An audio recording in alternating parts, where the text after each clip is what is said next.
Hello BookTube, I have a reading update for you, and I haven't read many good books this update, but the good books that I have read are amazing books. An incredible historical fiction that's really writing back to Dickens. And no, I'm not talking about Demon Copperhead. And I've got a book that I think just might be the best non-fiction book I read this year. I've also read the 5 books shortlisted for the Carol Shields Prize. So I know that's already been announced, but I will discuss that once I get to the relevant point of the video. And I read half the shortlist for the Gillac Prize. And again, I will discuss that at the relevant point of the video. I don't have much personal news to discuss, so let's get straight into the books. As always, I'm going to start with the worst books and work my way up towards the best, beginning with the DNFs, and I've got 6 of them to talk about today. Don't worry, I've got 9 books I actually finished too. But that's just the sort of mood that I've been in lately. The Sleeping Car Porter, Suzette Mayr. This is very clearly a love it or I hate it novel, and I found the staccato writing style very disorientating, and I struggled to connect with the characters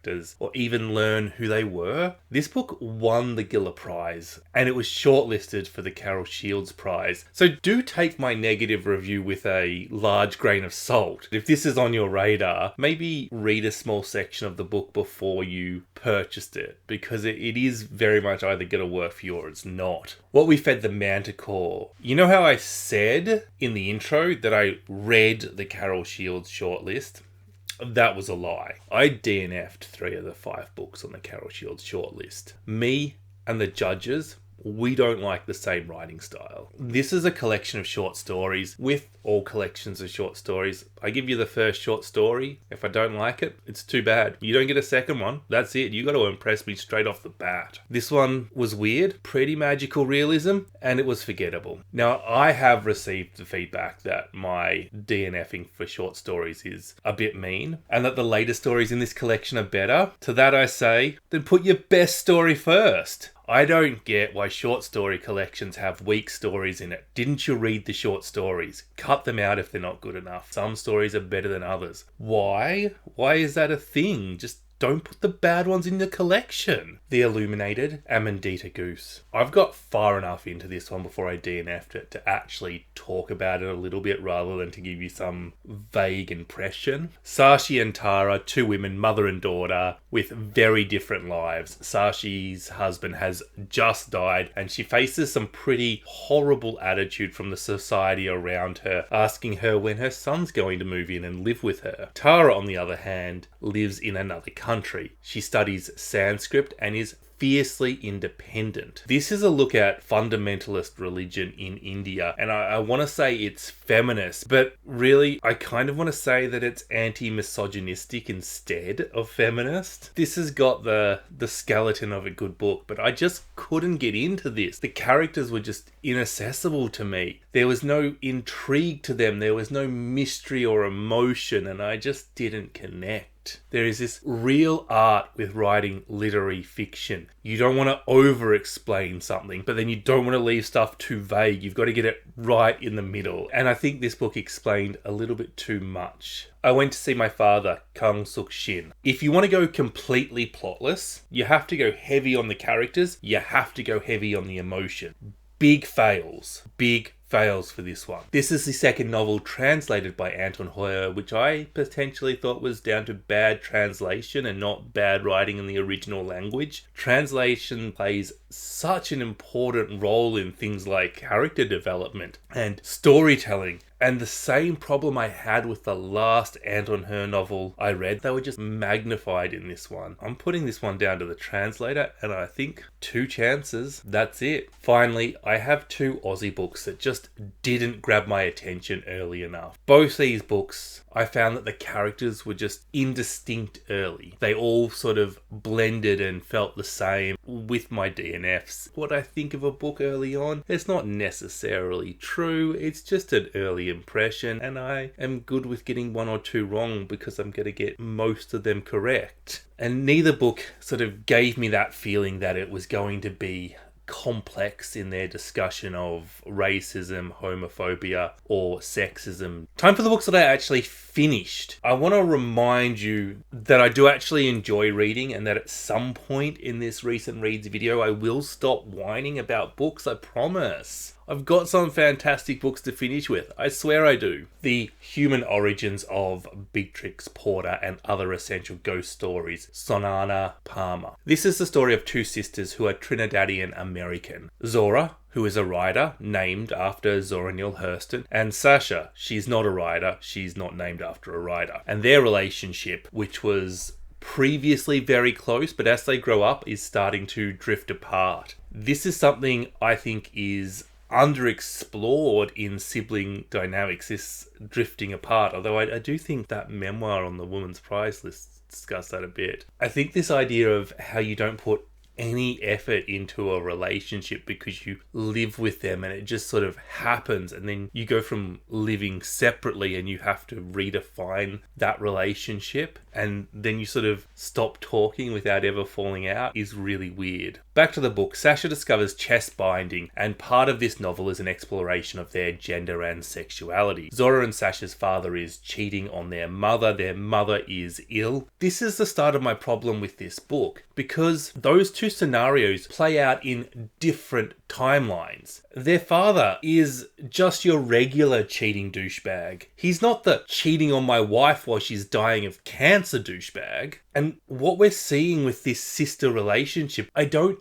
see how that works with a non-linear timeline. How do you do that when you consider that this book also has themes of mental illness, culture, and the I'm from Trinidad when I'm in Brooklyn and I'm a tourist when I'm in Trinidad idea, you know, the falling in love with your friends, loss, inheritance, broken families. There's a lot of good stuff in here. There's a lot of important issues, but it's not told in a way that allows you to connect with them, that allows you to effortlessly follow what's going on. If this book had linear timelines and better writing, this would be a 5-star read. Even with the magical realism in there. But the writing, it's not up to standard. It's too clunky, it's too confusing, it's too jumpy. It is the wrong structure for this novel. If you want a book from the Caribbean that has lots of different themes and different things going on, and it's this big sprawling complex mess of stuff, but is just really well done, pick up Black Cake. It's a brilliant book. The Furies by Mandy Beaumont. I wanted to love this horrible, horrible book. Trigger warning. If you need to check the trigger warnings before you read a novel, don't read this book. Cynthia is 16. No mother, no father, and she works in the same dead-end job that everybody in her deserted rural town works in, the abattoir. I don't wish to come across as a self-righteous vegan here, but that's what it's going to sound like. People who work in abattoirs are monsters with a god complex. They are, for the most part, toxic, horrible people. Seriously, that job attracts the gutter scum psychopaths of society. And the idea of sending a 16-year-old girl into that workplace, into that society, is terrifying. The men, they constantly remind Cynthia that they knew her mother, and you soon realise that is a pickup line with financial implications. While that clusterfuck of horrible is escalating towards something that will make you just vomit, we get flashbacks of Cynthia's time with her parents, of their relationship, why Cynthia is still looking for her little sister. And you realise that that is slowly drifting towards a completely different clusterfuck of horrible. There is the horrible way men treat Cynthia like an object. This is very clearly a feminist novel. You can see with things like Cynthia's age, her wealth or lack of wealth, her parent or orphan status, her rural location, and all these things have been used to manipulate her, to deprive her of power, and the judgment of other women upon her, the lack of friendship Cynthia has, the utter unloved nature that she exists in. There is one line in this book that is just so haunting, and out of context this won't make sense, but oh no, I know what this is. Because the casual familiarity with what is about to happen. That is utterly horrible. So at this point, you're probably wondering, Scott, this sounds like a perfectly horrible, miserable read. Isn't that the sort of book you love? Why is it so early in this review? And I think I can really sum up my problems with this book with the ending of the novel, where the reader is addressed by the author saying, men, if you see yourself in the characters. And I was like, what? Men that see themselves in the characters, they don't read books. And if they do, they certainly don't find the actions of the men in this book as some sort of revelatory unethical behaviour. Men who do those actions, they know that they're doing the wrong thing. We're not talking about like wolf whistling and saying, I thought it was a compliment. By the way, you didn't think it was a compliment, you're an asshole. But anyway, off topic, you're not changing men through a novel like this. This is a sledgehammer approach. You're not getting the very, very worst of humanity to empathize with your character and go, oh yeah, it would suck if I did that to her.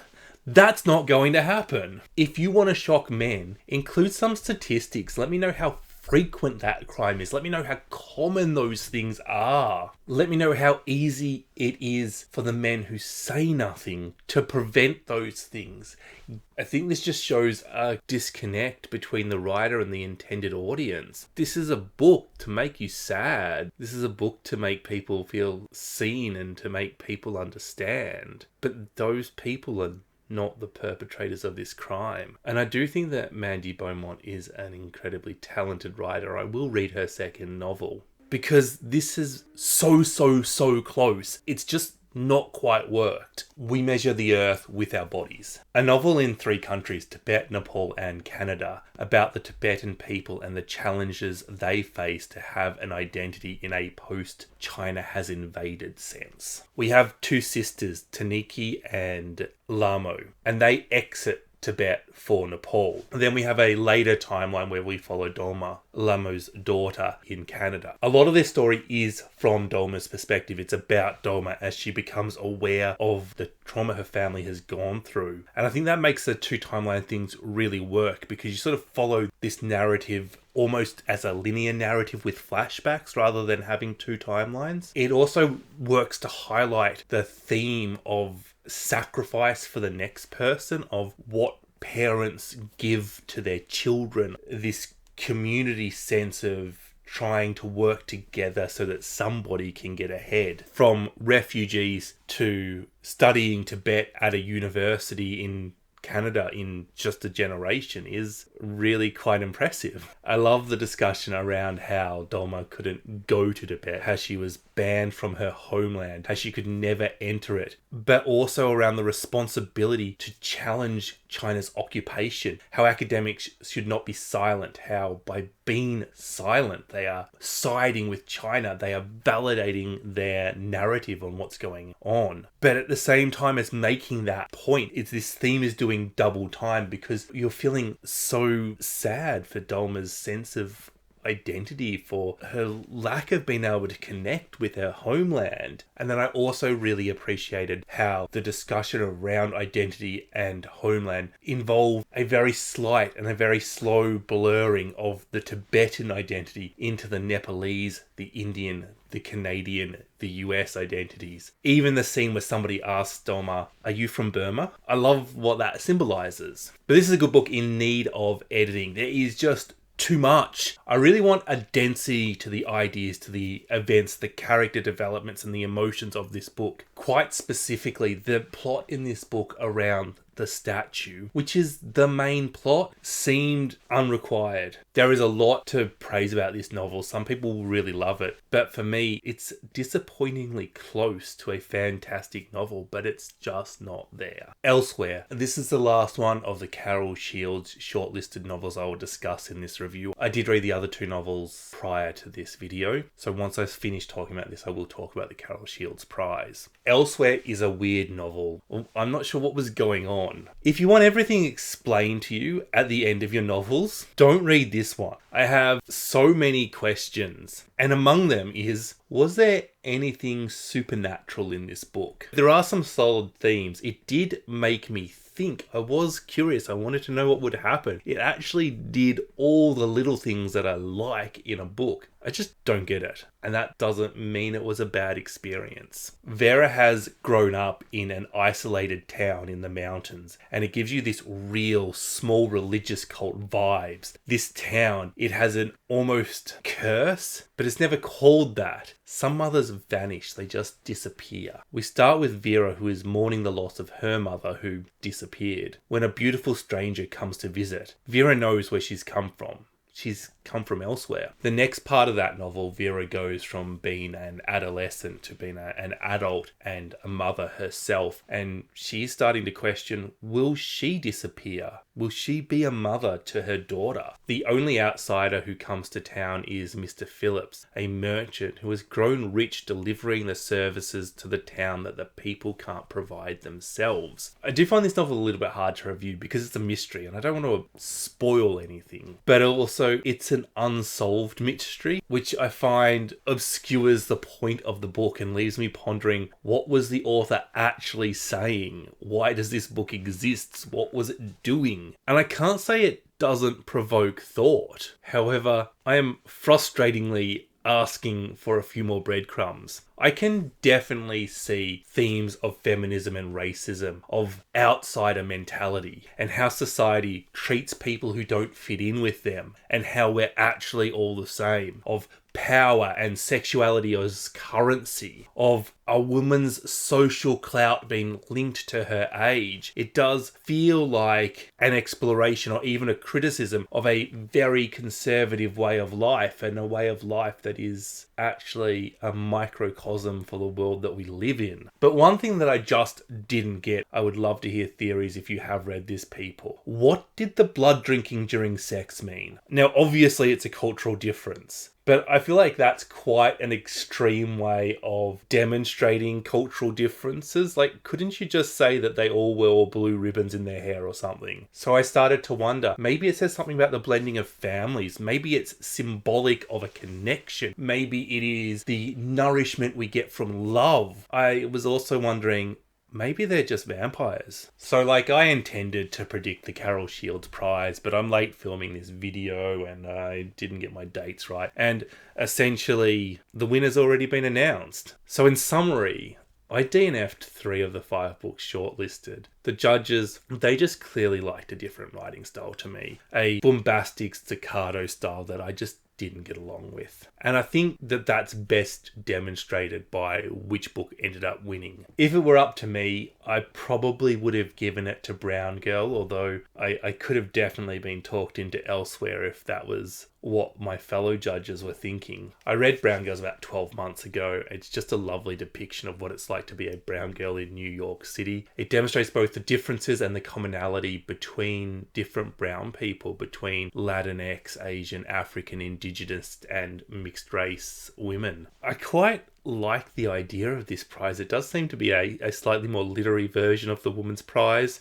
which is also open to non-binary authors. Also, several short stories made the long list, so that it does have its own feel. It is a different prize. I definitely feel like it's going to have its own different identity, and I'm excited to see what it does next year. I just hope next year the judges like a gentler way of putting words on paper. When We Fell Apart, Soon Wiley, an American of Korean heritage, moves back to Korea, starts dating a woman, and then police call him, telling him she's dead of a suspected suicide, told in alternating chapters, one from the point of view of Min after the death, and one from the point of view of Yoo Jin, which is potentially told retrospectively from the afterlife. Not that that has much of an effect on the story, but is a weird way of narrating it. We gradually start to realise that Min doesn't know Eugene as well as he thinks he does. We're waiting for Min to catch up with the narrative. Eugene's father is a powerful government official who has her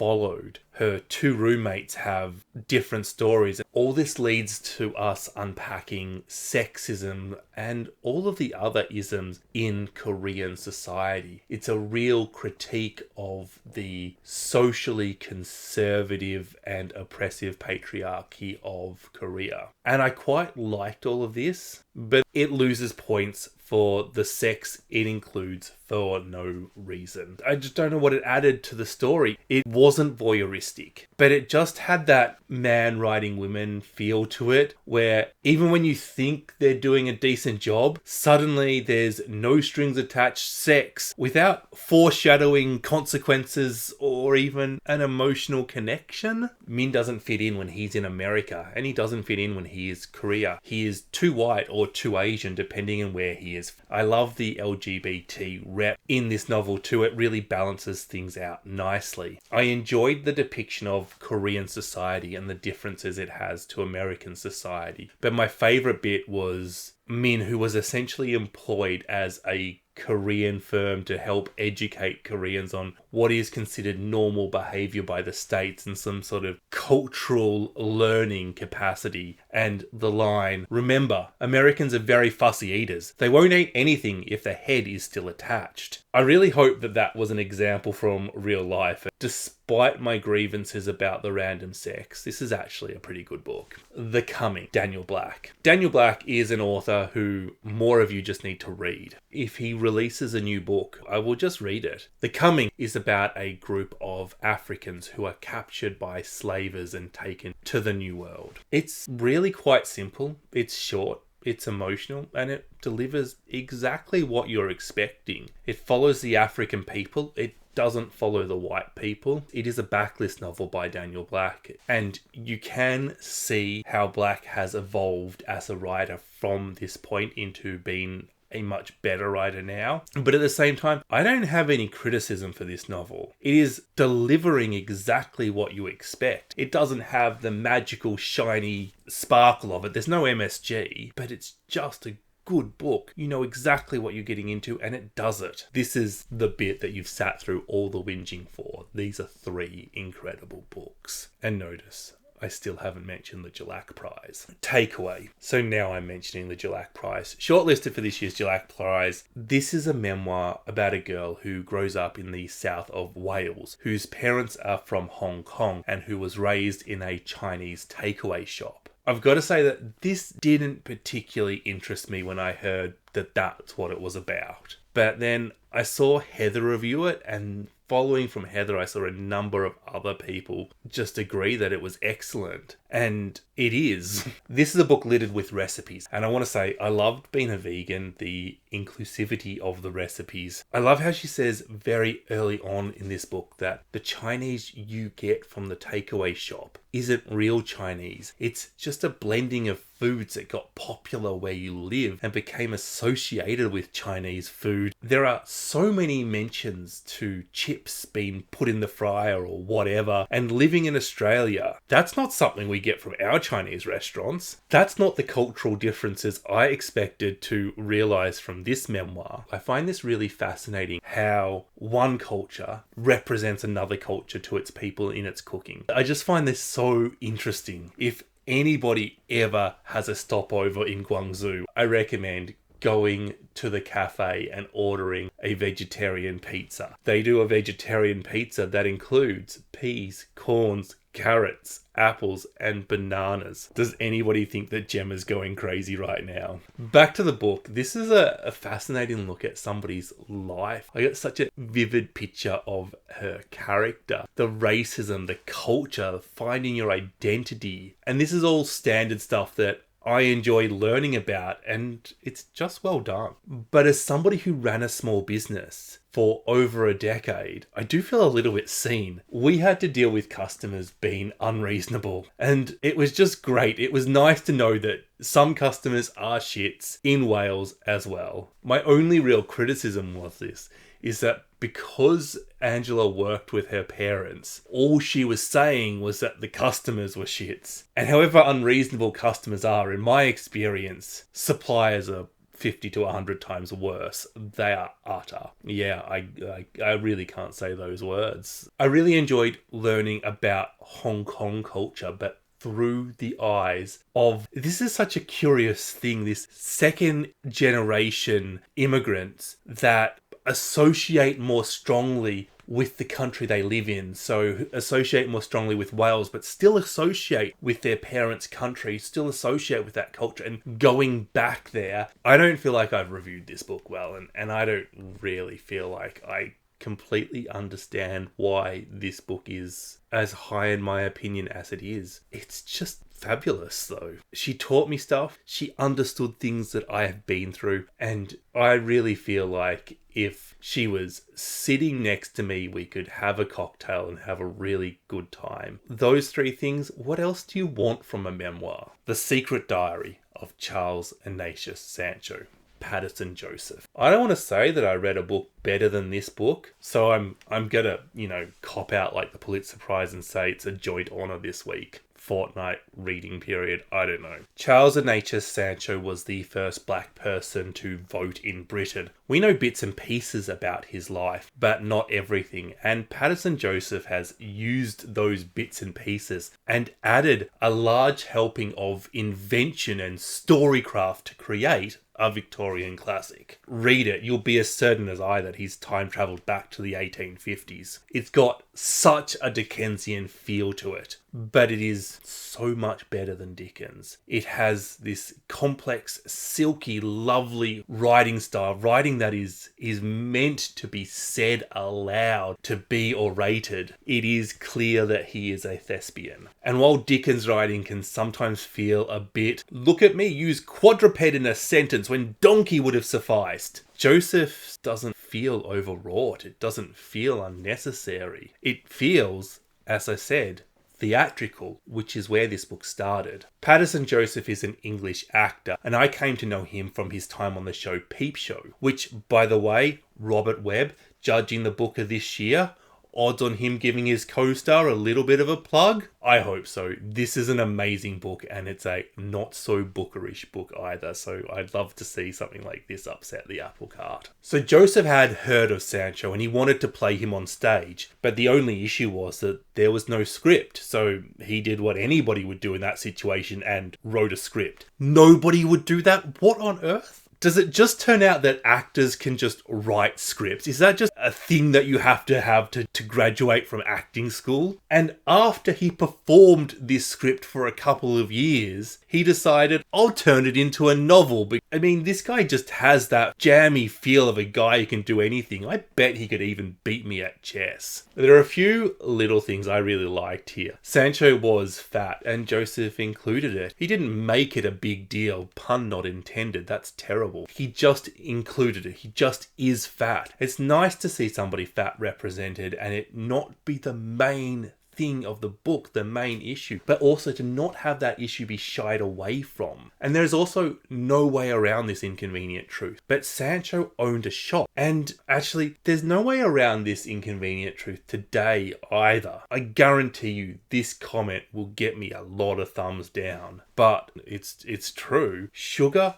coffee, tea, cotton, still to this day comes from slavery. And that's why it's so important to purchase fair trade, people. Rainforest Alliance is a lie, don't be tricked. Sancho owned a shop that would have almost certainly profited off these commodities. He would have been expected to sell them, and I think that singular point adds a lot to this discussion. The fact that it comes after we've seen slavery in the Caribbean points out to me how much slavery was about skin colour and how much it was also about finances and money. One thing I love is this almost ongoing conversation about the idea of racism and slavery and how it's this black versus white thing. And you look at this shop that Sancho is profiting from, and it's clearly not that simple. But then you look at the example when Sancho is being hunted by a slave catcher, and it's clear it's still a black versus white thing. It shows the complexity of this discussion. It shows how somebody like Sancho, who was very upper class, who wasn't really suited to working, who was educated but who was black, it doesn't just break down racism,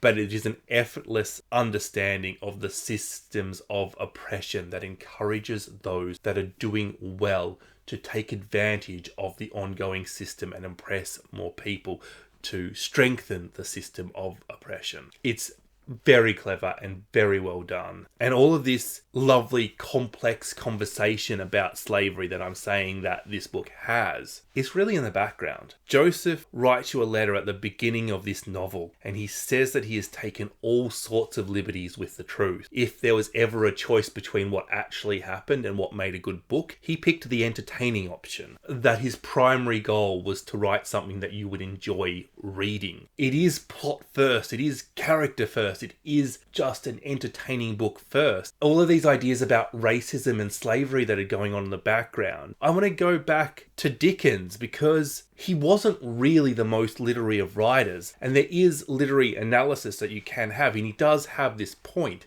Dickens is about orphans and Paterson Joseph is about slavery. Both these authors, their primary goal is to entertain. You can pick to what level you tune into and you associate with the political stuff. It's a novel that you can enjoy on multiple levels, which is amazing. Before I tell you the last book, let's just quickly talk about the Gillac Prize. And this is ridiculous because I've read 3 of the 5 shortlisted books. I can't get my hands on the other 2. And Takeaway, one of the best memoirs I've ever read, and clearly the weakest of the 3 I've read. No disrespect to it. I'm a Fan is one of the best books I've read this year, and Charles Ignatius also. They're such good books, but in such opposite ways. Are so different. The Gillac Prize has clearly done the thing that I just wish all prizes would do, and that is pick judges with excellent taste and ask them to only include good books. Honestly, I cannot see the other 2 books on the shortlist being this good because that's just not how shortlists work. How could a book prize be that consistently amazing? But I am hearing amazing things about none of the above. If it were me picking which book wins, I would pick I'm a Fan, but I want to say that is the sort of book I like, and I very much won't be unhappy if The Secret Diaries of Charles Ignatius or even Takeaway win. It's so nice to have a shortlist that doesn't have a boring basic novel where the protagonist happens to be a fish. This has been an amazing shortlist, and I think what I'm going to have to do is slowly make my way through the long list over the course of this next year. Publishers, take note. The Gillac Prize, amazing. Get these books more accessible. Do better publishing. Last book, Femina, Janina Ramirez. I decided to try an experiment this month. I basically normally just read 1 book at a time. I might say that I'm reading 6 books, but I'm really reading 1 book and have 5 books queued up, put on hold, and I intend to get back to them. I might slow down my reading for a buddy read or a group read and read something else in between, but I wanted to try having a fiction and a non-fiction on the go at once. Reason is that I'm having a little bit of trouble sleeping and I'm tired quite a bit, and I find non-fiction just much easier to process than fiction. It's nowhere near as mentally challenging for me. I don't really have to interpret what the author is saying with non-fiction, do I? So the aim was to see how I was feeling when I decided to read and pick up books based on the mood. And this experiment was a complete failure because Femina was so interesting. Best non-fiction I've read in a long time. If this doesn't end up as my best non-fiction book of the year, I will be very, very happy, but also very surprised. This is a retelling of medieval history through the women that made it. And it's as fascinating to see how historians over the years, mostly Victorian years, changed the roles of women in the history books as it is to hear about the roles that those women had. And I want to say, what this book is advertising, this retelling through the eyes of women, that's underselling this book because this book is so intersectional in its feminism. And that, for me, is the highlight of this book. You have these great women, but you also have these other stories. This book is focused on women, specifically on Hildegard, who is an amazing historical character that I only knew by name before. But it's not all about Hildegard. She's just one chapter, really. There are various places and times discussed in this non-fiction that she weren't alive for. What I love is the conversation around the prejudices in our history and in our archaeology. And I want to bring you 2 examples that I didn't know about that I loved learning about. Non-binary and transgendered Vikings. There is definitely a proof of a third gender in Viking cultures, however they would have identified whatever that is. Statues of Odin demonstrate characteristic traits of both men and women of the time. Pictures of people who defy the gendered appearances and dress. And I love the links that were made with DNA testing. We're finding that more and more warriors, Viking warriors, were women. But this is an assumed gender based on whether they're XX or XY. And that chromosome, that doesn't show us how they expressed their gender. Yes, it is really interesting that we are finding these warriors with 2X chromosomes, and that the large sample, we can say that it's almost certain that women were warriors too. But when we also have this evidence that Vikings saw genders that were not of the binary, and we have to make sure that we account for that when we do this DNA testing, and we have this whole conversation about the science. What is the accepted knowledge, and how it very clearly needs to be updated, but also how, as historians erased women previously, it's important that when we rewrite it, that when we update it, that we're not ignoring other genders too. The other thing that I just thought was fascinating was Asian and black people in Britain in the medieval ages, because skin colour is another thing that we can't dig up. When we get a skeleton, there is no skin left. The ethnicity is not there. But we can see through DNA testing where people grew up, and by analysing the elements that made up their bones, by analysing the sort of diet they might have had when they were children. And we see examples from people from Africa and people from the Far East living in London in the 11th century. And we have this same conversation all of a sudden. We can't assume ethnicity. We have migrants, and one would assume that those migrants have children. I'm sure we all understand that black people have black children and Asian people have Asian children, but that these people then they're going to start to intermarry with the local population. It's so much more complex than we are led to believe. The amazing level of research that Janina Ramirez has done has elevated this book completely out of the water. She's had these wonderful, wonderful conversations. She's tried so hard to take her 21st century bias out of it and the historical bias throughout the years. If you like history, you have to read this book. It's so fascinating. I hope those of you who have stayed to the end are rewarded by this amazing book recommendation. If you want to know about the other books that I've been reading recently, click over here and have a look at my Trans Girl April wrap up. Bye bye.